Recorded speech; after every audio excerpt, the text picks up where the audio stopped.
لیکن میں میڈیا سے میں اس لیے دور ہوں کہ مجھے کہا گیا ہے کہ میں میڈیا سے دور رہوں. کیس کے حوالے سے بتائیں. میرا کیس انفراد دہشت گردی میں صرف 11 کیس رہ گئے ہیں اور 11 کیسز میں بھی جو ہے وہ جو اللہ کرے گا بہتر کرے گا کوئی شادی نہیں. اور میں پاکستان میں نہیں تھا. میں پاکستان میں ایک واحد مثال بنوں گا اس کیس کی کہ 11 کیسز ایک ایسے شخص پہ ڈالے گئے ہیں جو پاکستان میں موجود نہیں تھا. کروڑ اوورسیز پاکستانیوں کو ووٹ کا حق دینے کے لیے ریٹ داخل کی ہوئی ہے میں نے 2 سال سے. کیونکہ اگر اوورسیز پاکستانی ہی آئے گا تو پاکستان کو بچائے گا. معاشی طور پر، سیاسی طور پر، اقتصادی طور پر اوورسیز پاکستانی کا اپنے وطن سے محبت جو ہے وہ ایک تاریخی عمل ہے. وہ خون کی رگوں میں پاکستان کا خون ہے.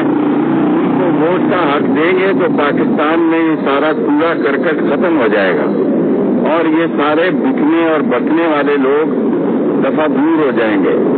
تو وہ ریٹ اس لیے ملتوی ہو گئی کہ ایک وہاں پر وکیل صاحب موجود نہیں تھے ورنہ آئینی بینچ میں اوورسیز پاکستانیوں کو ووٹ کا حق دلانے کے لیے 2 سال پہلے جو میں نے ریٹ کی تھی وہ آج لگی جو کہ عدالت عالیہ نے ملتوی کر دی ہے کہ وہ آئے. وہ مجھ سے بغل گیر ہوئے اور ہاں چنے کی بوسہ بھی دیا اور انہوں نے کہا کہ ہم ایک ہیں. اور میں نے انہیں کہا کہ بھئی انہوں نے چلے کا میں نے کہا مجھے کوئی کسی نے تکلیف نہیں پہنچائی. 40 دن رہا ضرور ہوں. اور باقی انہوں نے جو سیاسی باتیں کی وہ عمر ایوب صاحب سے کی. میں مناسب نہیں سمجھتا کہ وہ باتیں جو انہوں نے عمر ایوب کو ہدایت دی وہ میں آپ کے سامنے.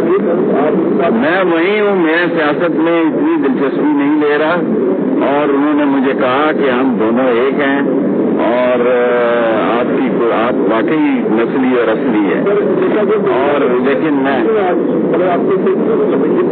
میڈیا سے میں اس لیے دور ہوں کہ مجھے کہا گیا ہے کہ میں میڈیا سے دور رہوں.